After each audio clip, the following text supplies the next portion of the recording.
Well, good evening, everyone. Welcome to RATPAC. Tonight's presentation is It's a Pity Field Day is just once a year, so plan another party for your club. My name is Anthony Luscre, Kilo 8 Zulu Tango. My contact information, kzt73@gmail.com, and my website, kzt.com. The slideshow has links in it. To get to those links, you can either use the tiny.cc/fdpity or shoot the QR code, which I'll also have at the end, or you can get the PDF document that'll be posted on the RATPAC site. And that slide slipped in from before. The purpose of this slideshow is to provide clubs ideas to encourage active participation in on-air activity beyond the ARRL Field Day weekend.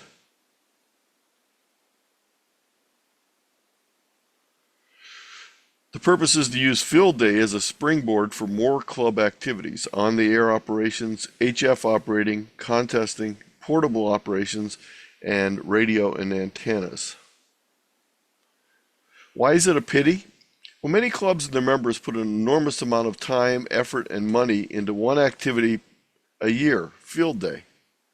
They also often put in anxiety, complaining, poor operating practices, starts of lifelong club feuds, and other issues that grow out of Field Day. Many hams come away with the idea that Field Day is NCOM. And we'll talk a little bit about that later. So why does this happen every year? Well, there's a lot of great things that do on Field Day, but there's some things that cause some of these issues. So these are the reasons why I think this happens, and you may have your own reasons, and you can share those a little bit later. But I think it happens because most clubs do not put enough time and effort into operating events during the rest of the year. Most clubs do not spend enough time training members with on-air operations during the year. Most clubs do not spend enough time training, mentoring new licensed hams on setting up stations, getting on the air, and operating. Quite a few of them do spend a lot of time with licensing classes, which is great, but they don't spend a lot of time after the people get their license. Many of the operators are not actually involved in the planning and or familiar with the rules, procedures, etc. It's the old typical club situation where there's a few people that are responsible, and people do come along quite often at the last minute and they join in, and that's great, but they don't have a good idea of what was planned and why things were planned the way they were. Many hams do not or cannot have home HF stations, often because they're overwhelmed or restricted by HOAs with the HF antennas that are necessary to have an HF station. Many hams do not get on the air and operate, especially on HF, frequently during the year.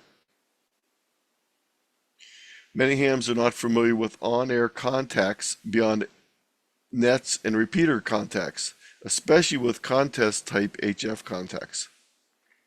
Many hams do not keep electronic logs. Many hams do not keep logs at all. Many hams do not have their radios interfaced to their computers for computer control and logging. And the last one, many hams come away from Field Day with the idea that this is what NCOM is like because they keep hearing that Field Day is a demonstration of emergency communications. This last one is an outlier for the other ones, so let's address this last item first. And that is Field Day an accurate indication of what emergency communications is? And I would say in 2024, it is definitely not an accurate indication. It might have been in 1955, it might have been in 1975, but it's really not a good indication of what MCOM is today.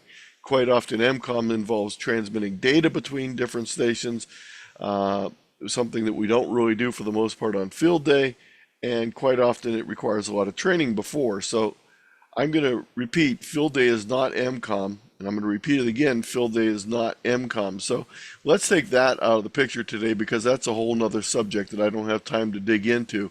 But just be aware that I think we need to make sure that hams realize that if they do want to get involved in emergency communications, they need to get the bigger picture about NCOM, and they need to know where to get training because training is vital. So before we jump into the other questions, let's talk about the problem before we dig into the solutions. What can be done? Well, did you ever notice that getting ready for field day can be very time consuming, with many frustrations, interruptions, dead ends, etc.? And I can speak to that because I was the field day chairman for our local club this year, and I'm sure many of you might have done that either this year or in the past. The dead ends are what I'm going to refer to in this talk as going down the rabbit hole. The going down the rabbit hole phenomena. We start one task, but almost immediately are distracted by something else. We end up going through a long series of thoughts, ideas, and dead ends. There are a lot of moving parts with field day: rules, logistics, equipment, accessories, adapters, recruitment, recruiting participants, food, weather contingencies, etc. I think the down the hole rabbit phenomena is amplified more when it is a once a year event. Notice how big holidays like Christmas often send us down the rabbit hole, cause frustration, anxiety, overcompensating, and overspending. And I think the same thing happens with a once a year event like a club doing with field day. For most clubs and their members, field day and its operations are similar once a year only events. Unfamiliarity or uncertainty is often also a trigger. Working with a number of untrained or undertrained workers often sends us down the rabbit hole. Working together as a new group, even if highly trained, often sends us down the rabbit hole. Working with new equipment and or software, or equipment or software we're not familiar with, can send us down the rabbit hole. Sometimes down the rabbit hole can end up with wonderful creative solutions to problems, but more often it results in delays, running out of time, frustration, confusion, conflict, overspending, and occasionally damaged equipment. So some of the solutions I'm going to suggest start on this slide. And one of them is moving field day from a once a year isolated event to a year-round club project. Not to actually move field day itself, but move the phenomena of field day where clubs just do field day and nothing else during the year. Instead, work it into a year-round club project of training, practice, team building, and improvement. Now, how do you do this? How do you move from a once-a-year isolated event to a year-round club project? Well, there's a couple things that can be very helpful. Not all clubs are lucky enough to have these, but we'll talk about them anyway. We'll talk about some alternative solutions also. Having a club station where members can operate can be one great step into having that something beyond just the once-a-year setup. Throwing parties, as the title talked about today, or AKA planning operating events throughout the year. Having new ham mentoring programs and creating well-trained, functioning teams of hams are all factors that can help us move from the rabbit hole phenomena to a thoroughly trained and functioning team at field day or any event during the year. So let's talk about some of these in more depth. A club station can be where members can operate, even if they don't have a radio or a station of their own. If your club is lucky enough to have a place to do this, it can be a great addition or resource for your club. Equipment can easily be procured. It can be either club purchased, both new or used. It might be member donated, or if you really want to get people to get involved, possibly member loan, so they don't have to make a commitment to giving away the equipment, but they can loan it to a local club for operating. The other option is BYOE. The club simply has a station available in location and antennas, but members can bring their own radios and try them out, hooking them up to the power supply and antenna coax that's provided by the club station. And this is a great way for, even if you do have your own equipment at the club station, this is a great way for people when they get a new radio to try the radio out if they don't have antennas and things at home to operate. Even if they do have the antennas and things at home to operate, bringing their own radio in means that they can sit down with someone from the club and get information on how to best use that new radio. So not only is the ability to have a station there, but to have a station with other club members present to work on training. A club station where members can operate needs not to be just equipment, but also having mentors available for training and coaching on the equipment's use. It's probably beneficial to schedule to operate in events throughout the year, such as contests and special stations where you can get people on the air and work quite a bit of context just as they would during field day.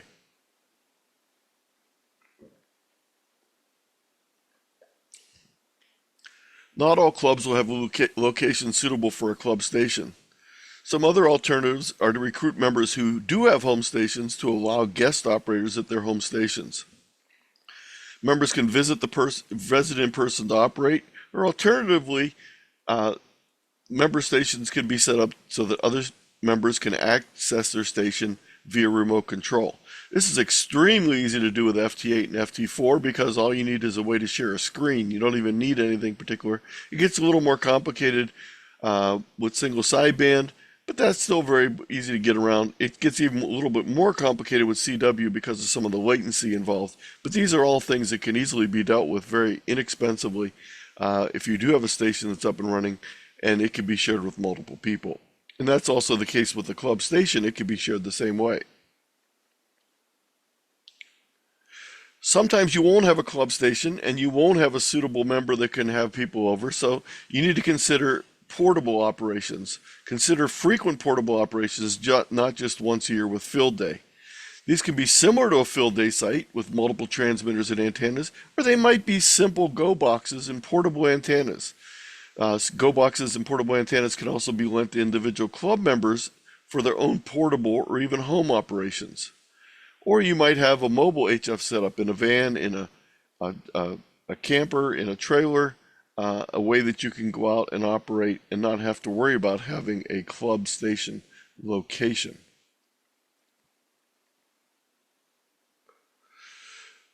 The next thing that's key is having numerous operating events throughout the year. And this is where I talk about throwing parties. And the reason why I use parties is because a couple of the events I'm going to suggest you take a look at are QSO parties and also what I'm going to refer to as a POTA party. And we'll talk a little bit more about that in a second. Now, you can have food, but what I'm really talking about is getting multiple hams around radios and an activity such as a contest or a portable operation. Consider a club operation for a state QSO party. This is a great opportunity to operate, especially if it's your state's QSO party or your region's party. So for example, the 7th Call District has a party that Idaho could easily jump into and do that. The nice thing is your members are automatically in great demand and you'll have no problem getting contacts. If your individual state party is not the one available, you might consider taking part in one of the other state parties. There's 47 events throughout the year.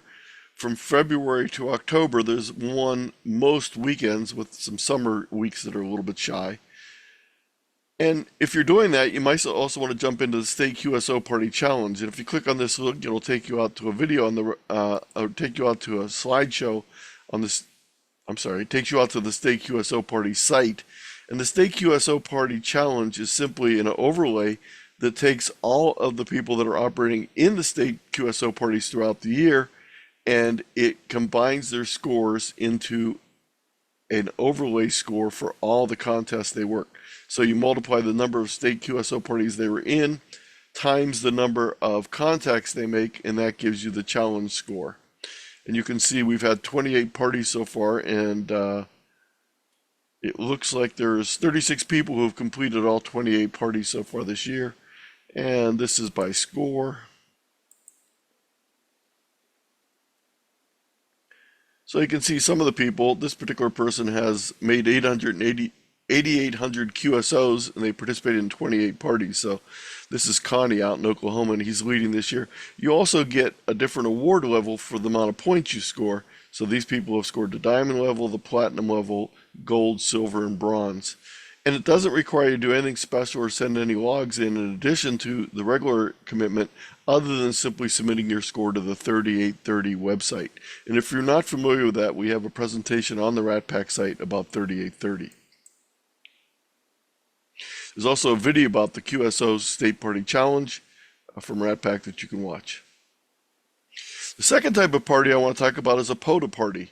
And POTA is Parks on the Air. Why do I call it a party? Because it's not just going to be one person going out, it's going to be a group of people from your club. Your club can plan it with refreshments. You can have multiple people working. You can have different people bring out different types of equipment. And having a POTA party is a great way to get people on there. POTA is very popular, and once you start calling CQ POTA, you'll have plenty of people coming back to you. It's pretty easy to do. You can pick out a state or national park in your area. Follow the information on the POTA site for more details on how to operate. It can be on phone, CW, digital modes, just like field day. Very similar, but a lot less pressure of that once only weekend when maybe the weather's unbelievably hot or people are not available. And you're also not confined to 24 hours. You can operate 1 hour or as many hours as you want. You could even move from park to park during the day if you want to do multiple parks. The next type of party I want to talk about is something called a multi-operator contest.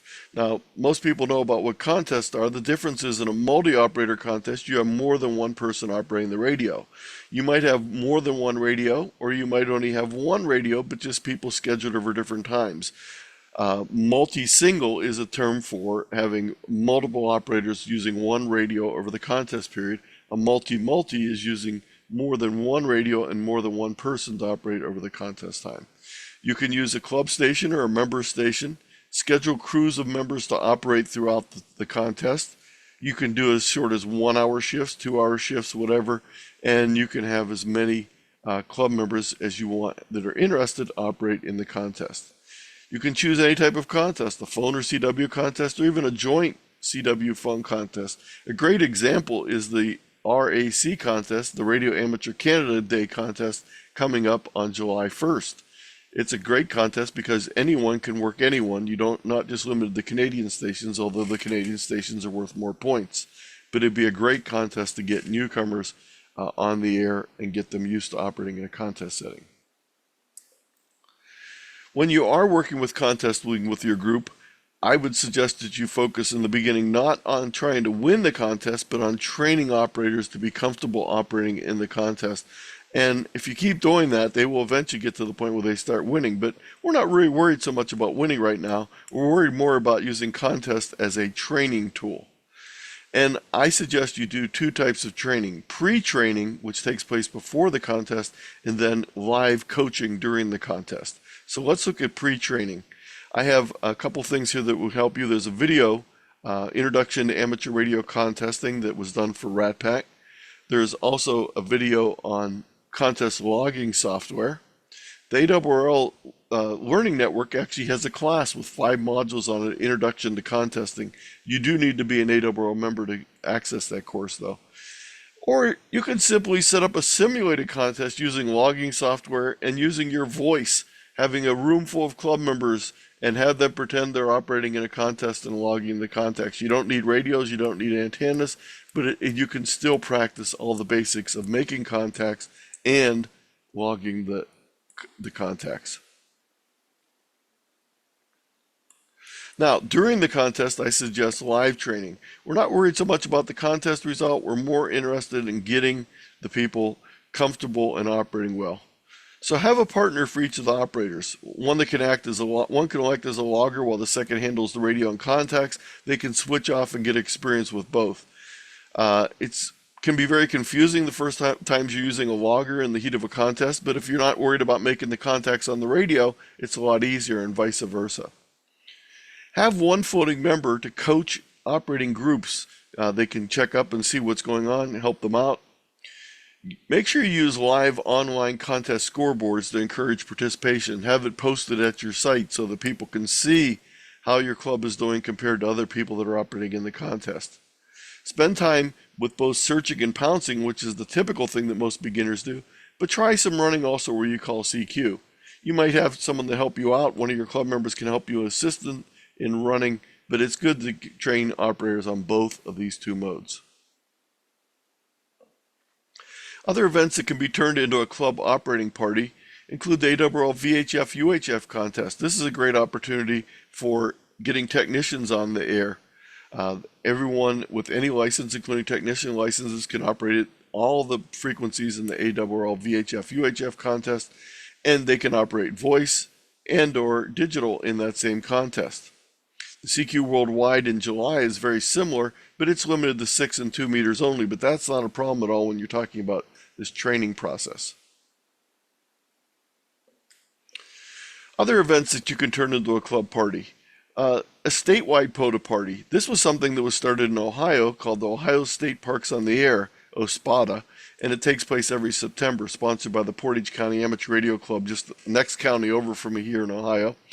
And this year is in its 16th or 17th of year. I think I may have that year wrong. And there's similar events in Georgia, Indiana, and Texas through the year, and I'm not sure if any other states have POTA parties going on statewide. But this is nice because that means that there's usually many POTA groups on, and park-to-park contacts are very easy to do.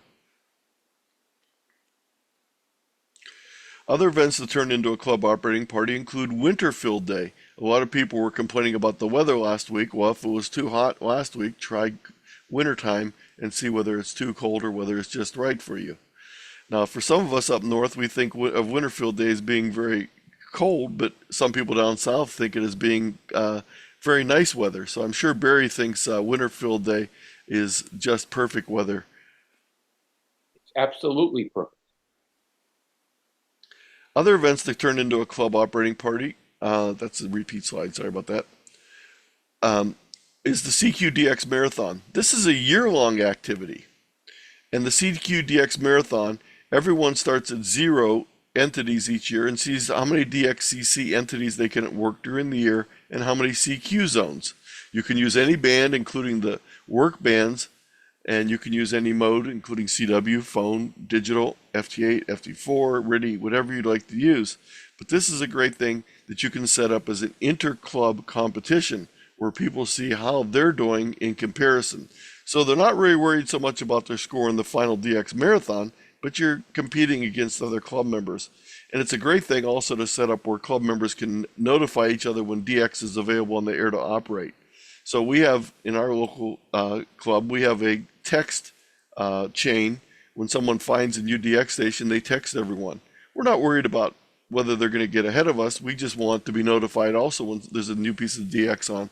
By doing this, I see people who only typically do not work a lot during the year get on every time that text chain lets them know there's a new country on. So it increases the amount of time people are on the air operating. There is a presentation on this available, and then there's also a slideshow on the year-long contest, including the State QSO Party Challenge and the DX Marathon.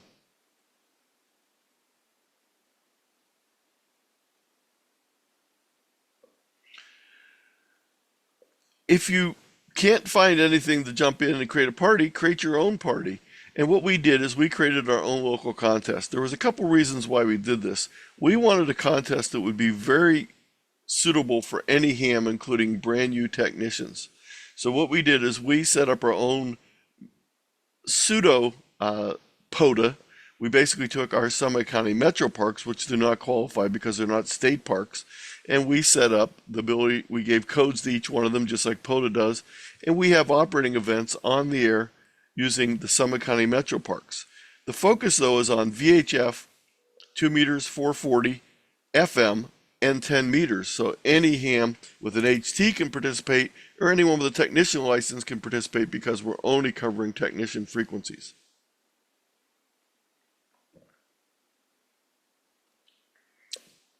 We keep these short. We typically do a 4-hour period. We'll do it in the evening when people are not busy. And people will head out the parks and activate different parks. You can also move from park to park and activate more than one park if you want to. And it's a great chance to get on the air and be out in a park and not have a lot of pressure. Now, some suggestions on making operating events more successful. Plan, and plan some more. A well-planned event can mean success and a good time for the participants. Train your members on contest-style operations. Have training on the software you're going to be using to log. And I would strongly suggest that you do this ahead of time so that they feel comfortable using the software. Now you might say, well, we always just log on paper. I think you're really missing an important training aspect by using paper logs. I think the whole idea of entering things into a computer give you much more capability when you're doing contest type of contacts. And these slides, of course, are out of order. Most hams are definitely not party animals, so that's why I'm giving some suggestions. If it's an HF event, familiarize members working HF, and I'll mention that a little bit below here. Many hams, especially technician licensees, are more familiar with VHF, UHF repeater contacts, not HF. And RATPAC put together 2 beginner's guides, and I haven't shown you yet, but anytime these links I've been pointing out, if you click on those, it'll take you out to something. This has 2 sets of beginner's guides. It has a beginner's guide to VHF, UHF that has a slideshow of over 200 slides plus 4 hours of recorded video that I did along with Marty Wold, WN6VI. And we cover all different things as far as VHF, UHF operating, simplex, satellites, repeaters, etc., etc. But then I was also involved in doing another 4-part series for Beginner's Guide to HF. I did this with Dennis Kidder, W6DQ. Again, we have 4 hours plus of video that you can watch and a long slideshow to go along with all the information. And we talk about all the aspects of getting on HF and operating. We also have a UK version of this, which I'm actually presenting next Wednesday to the Norfolk, England group. We've been doing a 4-part series for them.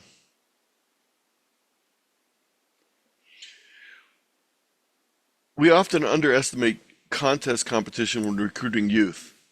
I think this is a big, big mistake. Youth participate in many sports and can relate to contesting just as they see soccer, basketball, running, other sports. But you need to make it seem like more like other sports. So how can you do that? Well, one thing I stress is using real-time online contest scoreboards. And I have some links to the ones that are out there that you can click on for more information. You can click on these, it'll take you out, and you'll see which contests are currently going on, and you can see the results going on for that particular time.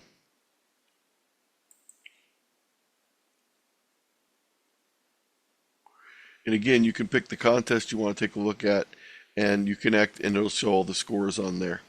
So I would strongly suggest that.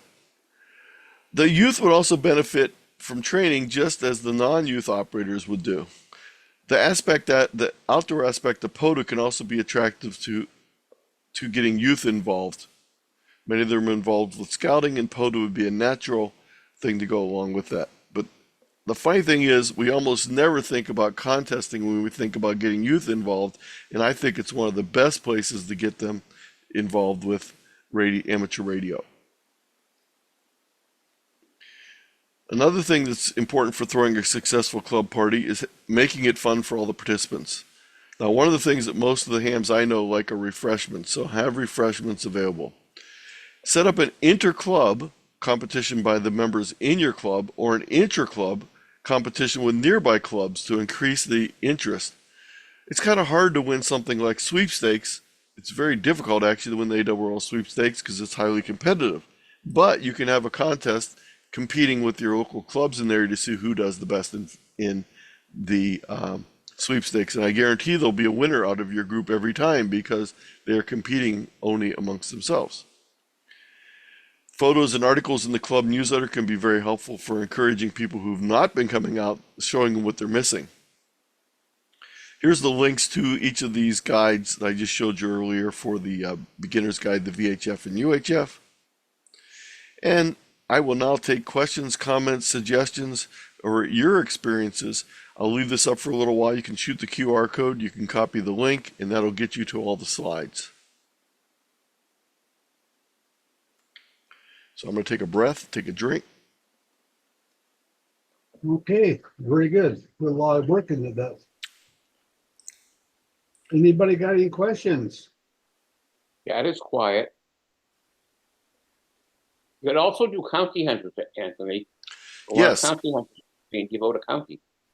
Yes, and there's also people that go out and, just like they do for POTA, go out and activate counties that aren't very active. That's right. So there's a lot of things your local club can do. And I always look at how much effort goes into field day, and very little percentage of that effort goes into things throughout the rest of the year.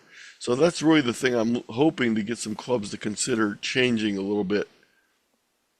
One of the comments on one of the section manager discussions was fairly new section manager went out and he saw the people at field day and he said, my gosh, these people don't know how to operate. They don't know what section they're in.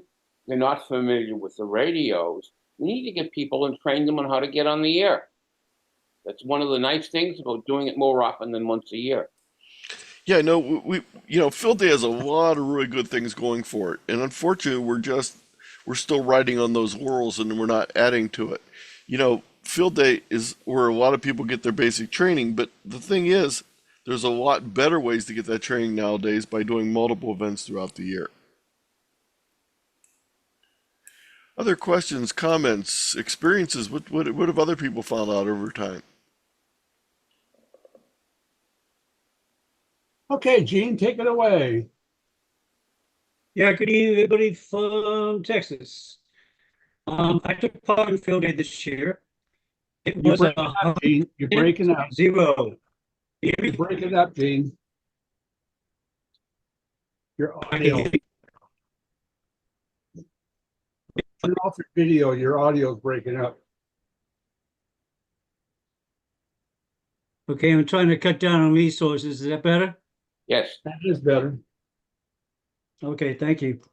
For me, field day was 100% 0 event. I tried SSB, but my focus wasn't on making contacts as much as it was testing out what I can and cannot do with my existing equipment away from friendly land, basically from my house. That was what field day means to me. Can I take my equipment from A to B when needed, not when I want to, not when it's convenient, but when I need to get communications from A to B? That's my 2 cents. I understand it's a big contest thing for people, but I think we should stress less on the contest side from the club members and selling it to the public, and more on an MCOM exercise. That's my 2 cents. Gene, why were you not able to make contacts though? Okay, I was waiting. Yes, left this 10 meters. SSB, You're breaking up again. not a wire. You're breaking up again, Gene. Yeah, I'll let you go on that because we're not able to hear. Anyone else with questions, comments? Anybody out there with answers? Yes. Barry, what you got? We're good. You got to be sure you get the permission of the parks if it's a federal park or even a local park. Talk to the park ranger, because down here they don't like us to put stakes in the ground to hold up antennas. They say you can put up whatever you want to, but you can't penetrate the ground. Be sure you talk to the police or the park rangers ahead of time if you're going to do it. It's usually routine, especially if you're going to do it routinely.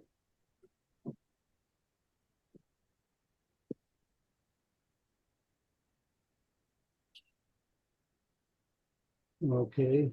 Yeah, I Gene? think one of the things we noticed this year, this was just an observation. It doesn't really have a lot to do with what I'm talking about tonight, but let me just demonstrate something real quick here. This was our field day log from our local club. One of the things I noticed is 1A, 1E, 1D, 1D, 1D, 1D, 3A, 1B, 3A, 1D, 1E. You notice a trend there. There were a lot of one-person stations and a lot of home stations on the air. And I think that is problematic because there's no incentive in field day to operate on different bands. If you're only operating one station from home, you're probably going to be on 40 or 20. And unfortunately, what that means is people like Gene, who were out there operating on 10, aren't going to get that many people. We only worked about 5 people on 10 meters during our field day, even though we went there multiple times looking for people. There weren't a lot of people. I guess we worked 14 people on 10 meters. But I think there could be some changes that would make field day a little bit more um, robust by encouraging people to be on multiple bands throughout the time. And I think we probably need to think about returning to not allowing D station to D station contacts to count for points. Because I think it's really discouraging people from going out and operating the field. I heard a number of stations that were working Ds with many stations, like a 12D, a 6D, etc. So I think the whole idea, I think it was a great idea to allow D to D contacts during the pandemic, but I think we're past that enough that we need to think about returning.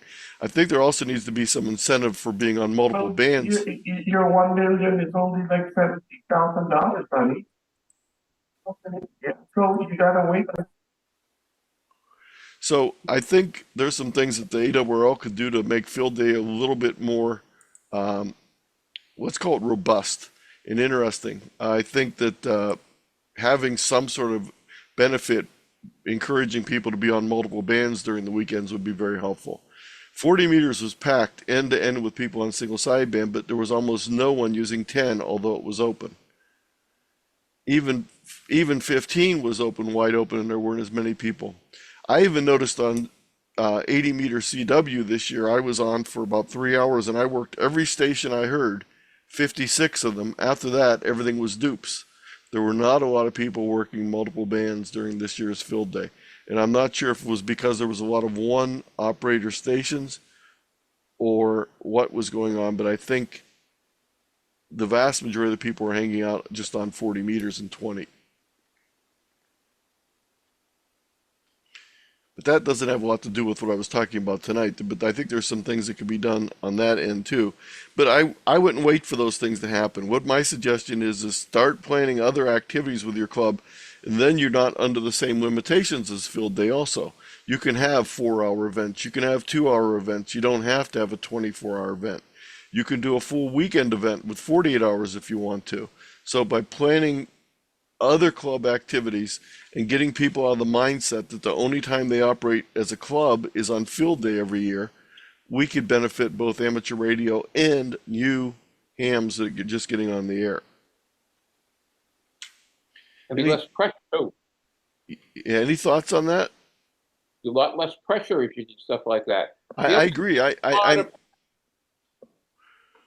Okay, I have my station all torn apart here because there was a lot of pressure to get a bunch of things done on field day, and I think we put too much pressure on some people during field day.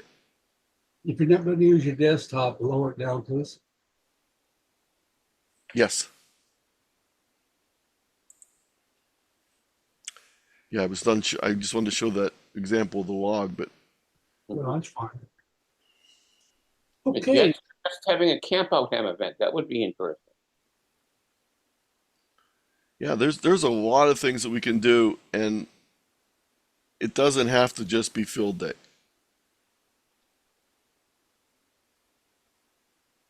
For the scouts to do Joda, they do that as a camp out. We have hams stay overnight and keep the station open all night for the scouts to come and play.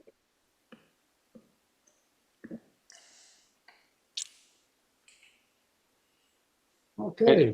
it's nice to have field day or some kind of a club event. It brings people together. It gets people to socialize. You have people you can ask questions to, and doing it by yourself, it's no fun. Yeah. And again, as I said in the presentation, it's not that I think field day is bad. I think field day is great. And I think it's just a pity that we're only putting the effort into one day instead of doing that same thing throughout the year. Mhm.